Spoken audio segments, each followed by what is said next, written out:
Kita masuk ke informasi mancanegara. Pemirsa, Menteri Luar Negeri Amerika Serikat menyebut keputusan kini ada di tangan Rusia setelah Amerika Serikat menyampaikan tanggapan tertulis ke Moskow. Ketegangan di perbatasan Rusia dan Ukraina terkait permintaan Rusia untuk menjamin Ukraina tidak jadi bagian dari NATO.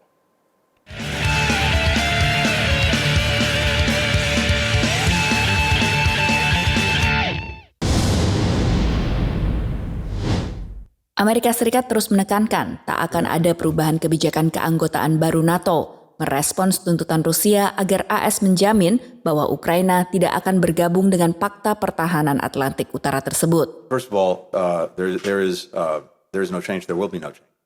Selasa sebelumnya, Presiden AS Joe Biden mengindikasikan kemungkinan pemerintahnya menjatuhkan sanksi personal ke Presiden Rusia Vladimir Putin jika ia menginvasi Ukraina. Hal ini dijelaskan lebih lanjut oleh Menteri Luar Negeri Blinken. The steps that we will take together, swiftly, will go directly to things that President Putin cares deeply about, including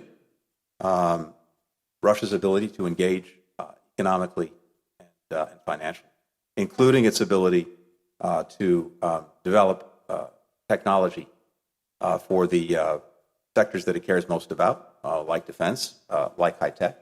And as the president said, everything is on the table, and I'll leave it at that. Kremlin menjawab menjatuhkan sanksi personal ke Putin tidak akan berdampak, justru malah akan mempersulit upaya penurunan ketegangan di Ukraina. Di tengah ketegangan ini, Rusia menambah pasukan dan juga peralatan militer tak hanya ke perbatasan Ukraina, tapi juga ke Belarus, sesama negara ex-Uni Soviet yang selama Perang Dingin berada di bawah pengaruhnya, dan kini tetap pro-Kremlin. Ekspansi NATO pasca Perang Dingin ke negara-negara ex-Soviet dan ex-Pakta Warsawa inilah yang menjadi alasan Kremlin menolak ekspansi dilanjutkan ke Ukraina yang berbatasan langsung dengannya. Tapi tidak seperti saat Perang Dingin, kondisi ekonomi Rusia telah berubah dan lebih terintegrasi perekonomian internasional. Sanksi ekonomi menurut pengamat adalah titik lemah Rusia, apalagi bila Rusia diputus dari SWIFT, jaringan yang menghubungkan ribuan institusi keuangan dunia. If Russia is cut from SWIFT, as the Americans did with Iran, it would put Russia back into the dark ages economically. And that's a real possibility, and it's something which is being discussed in Washington. And then beyond that, it would be totally reasonable to freeze the assets of Putin's oligarchs, the ones who are holding his money for him.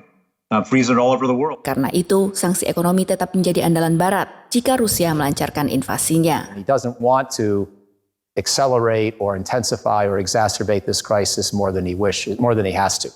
So he's threatening serious economic response, but not threatening military response. That's the right basic policy. I just think he needs to make the economic part of it a little stronger and more credible. Mengikuti pengumuman latihan baru militer Rusia di Rostov yang berbatasan dengan Ukraina, pejabat senior keamanan AS menyatakan invasi Rusia akan memantik sanksi yang mencakup larangan ekspor peralatan teknologi tinggi dari AS dalam bidang kecerdasan buatan, komputer kuantum, dan sektor dirgantara. Demikian laporan VOA.